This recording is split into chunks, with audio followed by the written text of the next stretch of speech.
Kia ora, boys and girls. Welcome to another episode of The Drop Clutch with me, Ricky V. In this series, I'm going to be interviewing as many metal drummers from around New Zealand as I can get to, just to try and get some insight into what makes these guys and girls tick. Now, my guest tonight, I've never had the pleasure of meeting, so this is my first time getting to chat with him, which is really fucking awesome. I have Jonty Quinn of Rise the Wicked. Jonty, how we doing, bro? G'day, mate. How's it going? Fucking woo! I am Yeah, awesome. boy. Excited to be talking to you, bro. Yeah, thanks, man. Appreciate you having me on.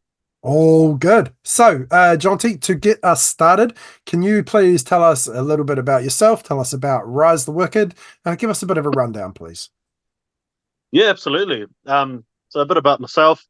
I am born and bred South African. Moved over here in 2008. Started drums around about the age of 10, sort of the typical way, bashing on the old pots and pans and giving mum a hell of a fucking hard time. Um, my first drum kit was actually ironically pulled out of the basement of a church, Oh, yeah. which is pretty crazy. I do come from a religious family, but I didn't quite take that path. Just got the drum kit and yeah, started bashing away with a good mate of mine who I'm still really good friends with. Um, and he eventually actually became a guitar tech and builds and works on guitars back in South Africa. So it's cool having that link still. Sure. Um, Heading up through high school, tried to get into as many bands as I could and jam with as many people as I could. Made some awesome friends and won the talent show in high school, which I was super proud of back then. Um, and yeah, ever since then, just been jamming with as many people as possible and eventually found my way to Rise of the Wicked, which we are now sort of trying to gain as much traction as possible. Um, and it's just been a hell of a ride, and all the boys, along with myself, are having a hell of a time. Fuck yeah. Awesome. Whereabouts are you guys based? So we are sort of all over the show. I'm in Ngāruawāhia. You and our bassist is from Hamilton. And our vocalist Terry sort of lives out the back of Ngāruawāhia, Glen Massey ways. Our guitarist Pete is in Pirongia, which is where we jam. Our jam spot is at Pete's place. And our weapon guitarist Andrew is based out of Tiamutu. So we're sort of spread out, really. Cool. Now you mentioned that your first drum kit was, pulled up from the basement of a church. But what actually got you started drumming? So when I was about, oh shit, probably about 8 to 10ish, I was actually diagnosed with Tourette syndrome Oh, um, wow. heading into school. So a lot of ticks and twitches, and my neck was the worst. I used to do this a lot, move my head and all that sort of stuff. Um, and it just sort of came with it. I sort of got real interested in the drums growing up, going to youth group when I was really young. My sister actually was the one who ran the youth group, so I used to just tag along as a young kid and spotted the drummer, and I was like, "Oh shit, that looks fucking cool." I was also born with club feet, so me legs look like two little pirate stilts. Um, so I was like, "Oh, that's cool. You can fucking sit down. You don't have to stand when you're on stage." Swear to God, that was what I thought, and slowly got used to drumming and got this first drum kit and slowly built my way up to it. But back to the question, music was the only thing that actually got rid of the Tourette's. Wow. That was crazy. I went from doctor to doctor, homeopath to homeopath, and school was tough. Didn't want to go to school. Didn't want to be in front of people.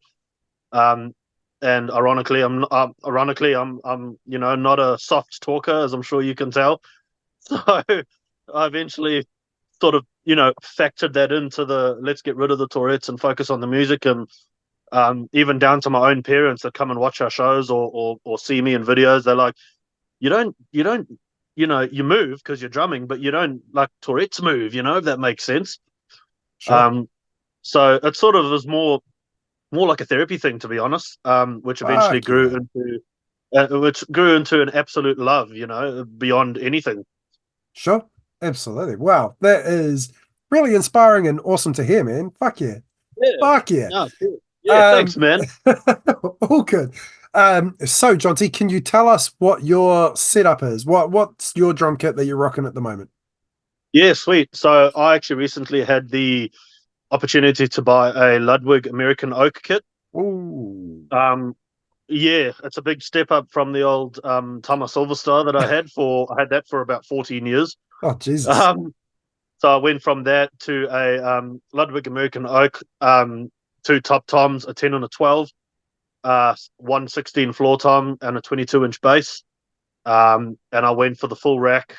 So the only cymbals I have on the floor on my hi hat with the legs folded up so I can run twin pedals. Nice. And I've just got a set of Gibraltar pedals at the moment, working my way up to some Iron Cobras when I can get there. Got to strengthen up the pirate legs first, but we'll get there. Sure, absolutely. Awesome. Well, sounds like a fucking rocking set, man.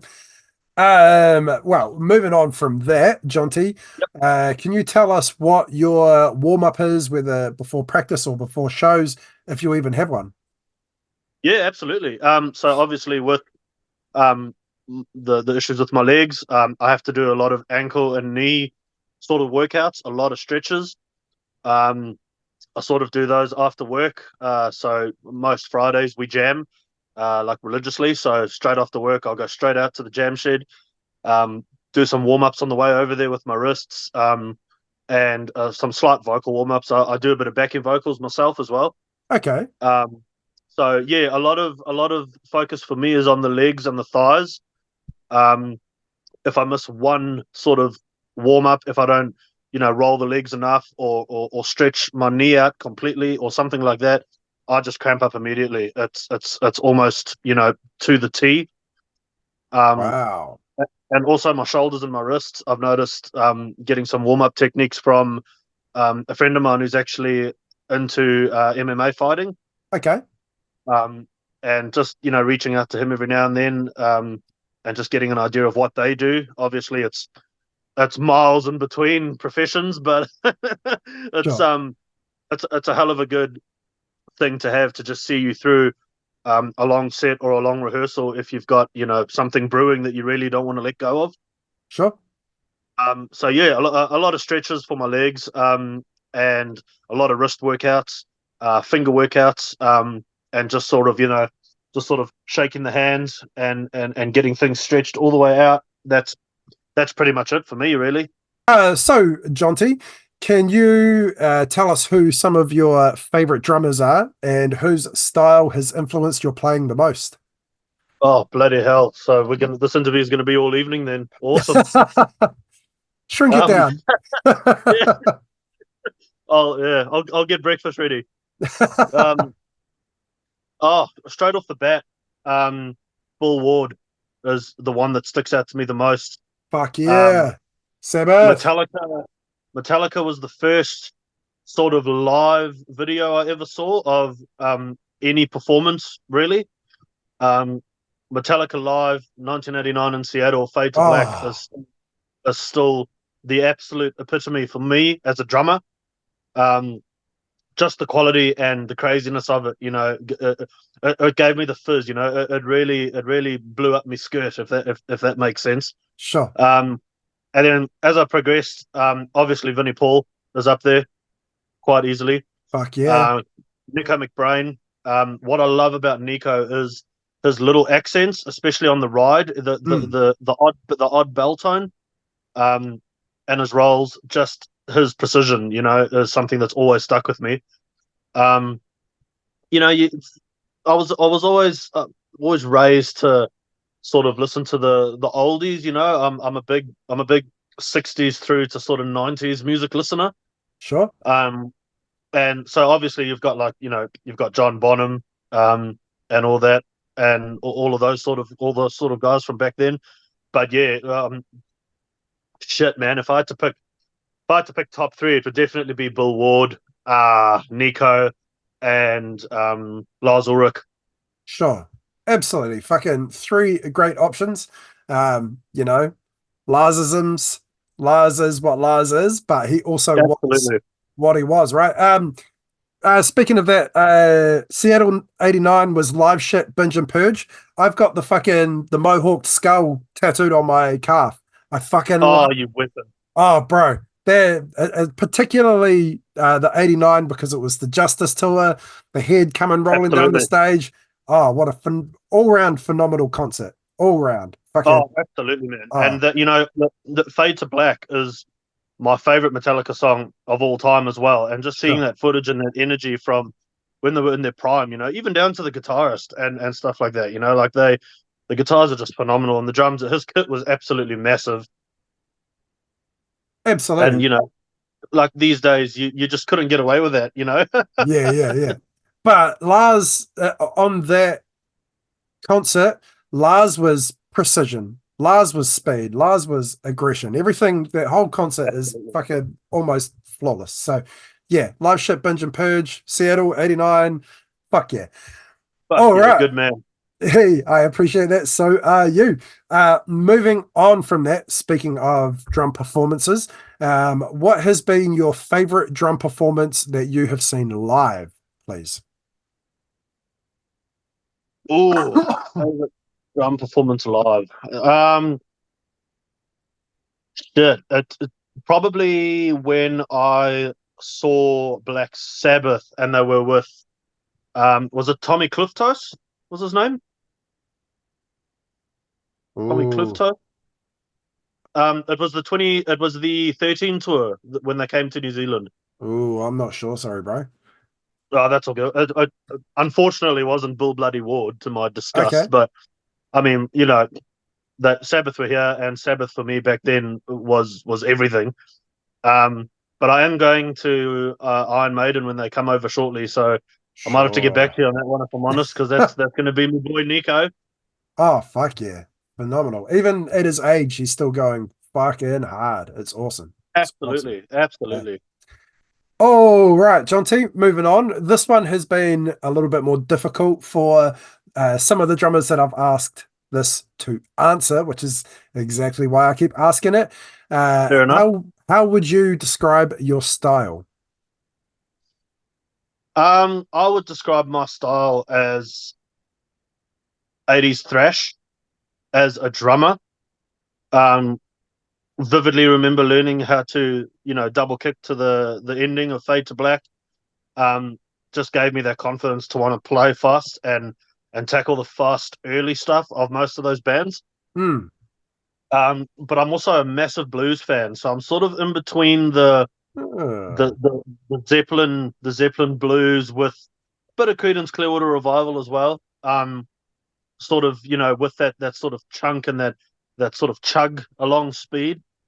Um, but if I had to choose, I'm a bit of a bit of a loud, heavy roll, Foster sort of freak. So I would definitely have to go 80s thrash, man.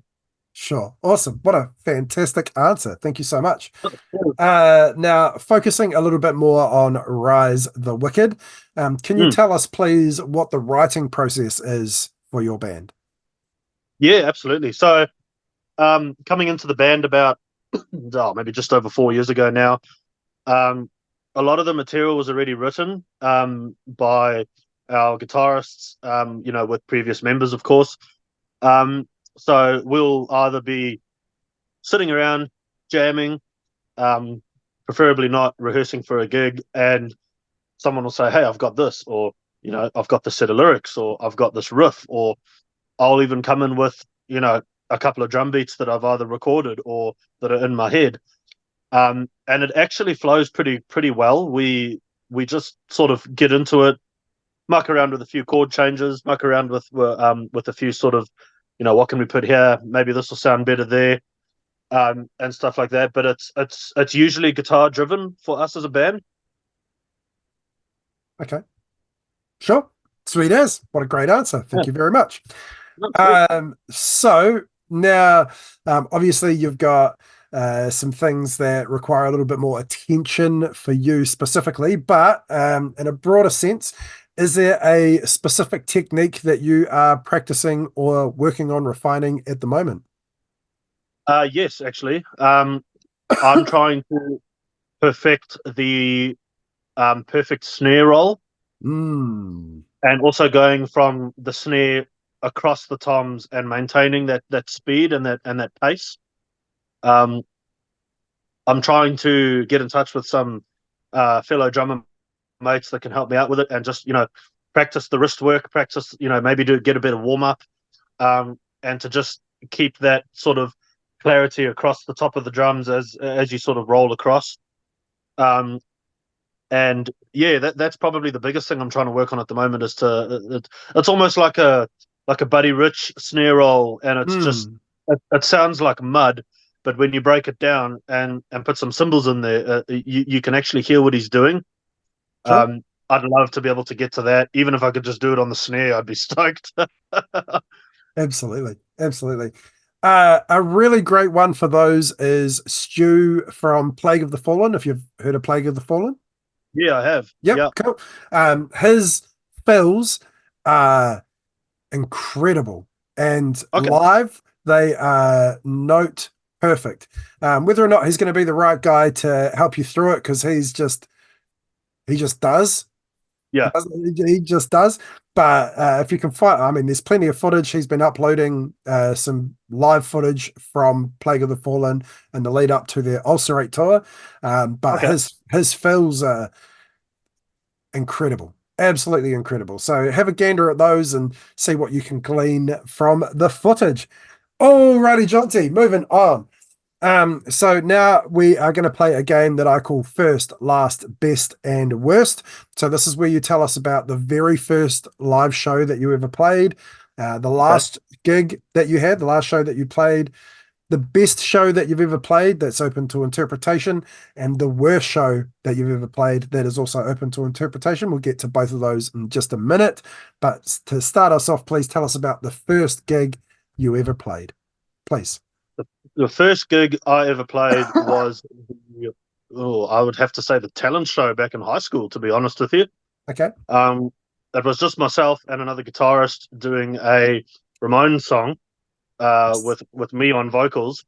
But we absolutely killed it. We ended up winning it, you know. But that was the first time I actually was on stage behind a drum kit with somewhat of a crowd, you know. sure. Fuck Yeah. yeah.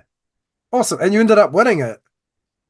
Yes, somehow we managed to pull it out of our asses and beat the other bands, and there was only Oh. two of us.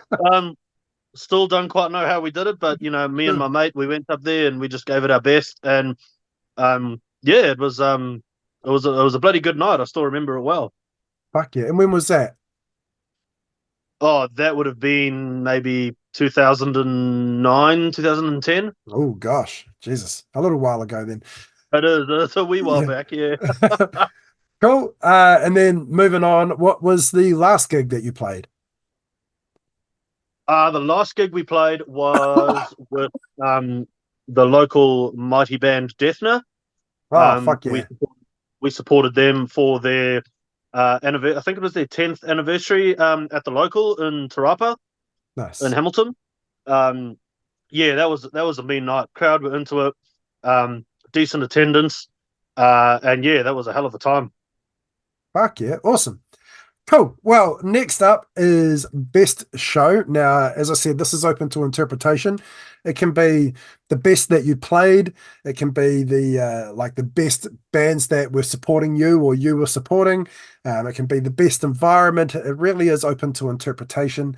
But please, Okay. Jonty, what's your best show that you've played? Oh shit! Bloody hell! That's a tough one. Hmm. Um, Probably I would have to say a private show at a bike club, believe it or not. Um Nice. we just turned up and talking to all the bikies there and having a good yarn. We set up with relatively minimal kit. I still had my old Tama Silverstar at the time. Um but for some reason we just got the sound perfect, and I could hear everybody. We could hear each other, and the crowd were just loving it. And we just went up and played a couple of covers, but mostly our originals. Early on in the Rise of the Wicked journey, um, Yeah, I would have to say that that was it. That's one that stands out for me. It was just, the environment was there, the sound was there, we had the material, and it was just a hell of a good night. Hell of a good night. Sure, I can absolutely empathize with that. I too have played at a bikie club and an old covers band. This is going back about 15 years, but yeah, everybody was lovely and responsive, and like there's some bad elements, but if you're friends with them, they're friends with you, and that's the love that we got shown that night, and I'm sure you were the same.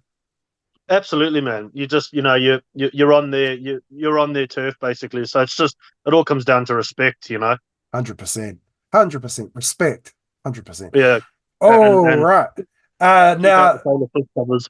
oh yeah, yeah, absolutely. Now, we move on to the last one, which is worst show.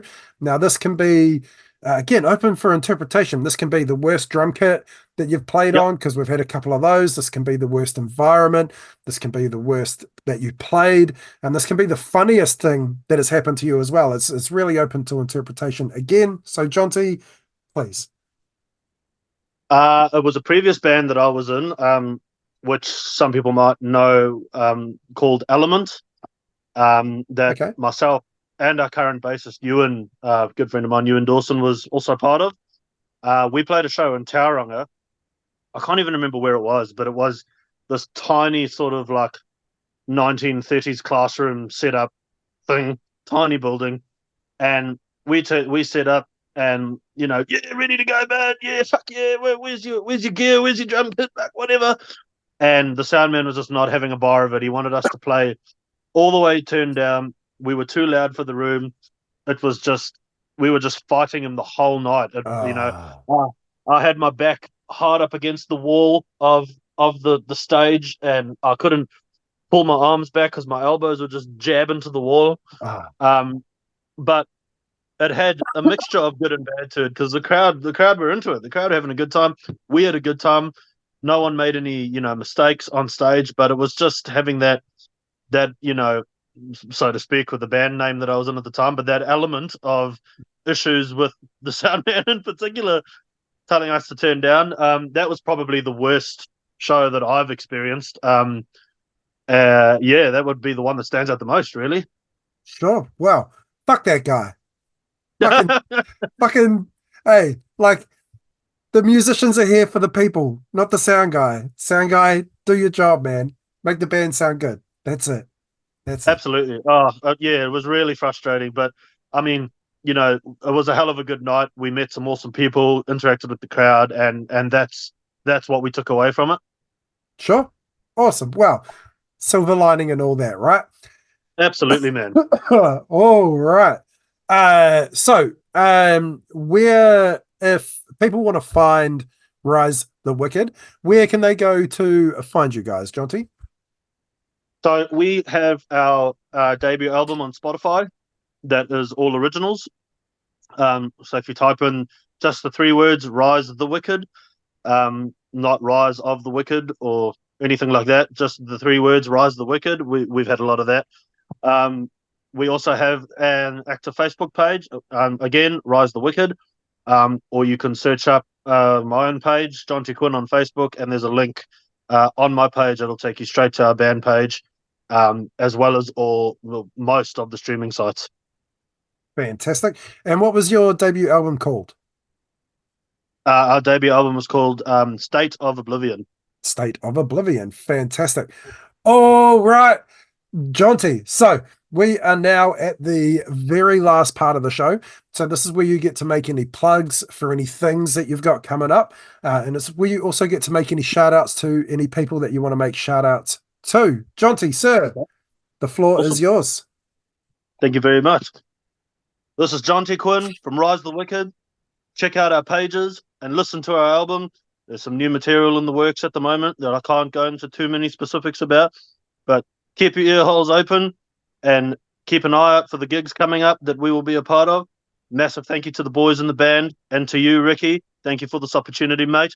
Fucking awesome seeing you flying the flag high as possible, and looking forward to seeing as many people at the gigs as possible.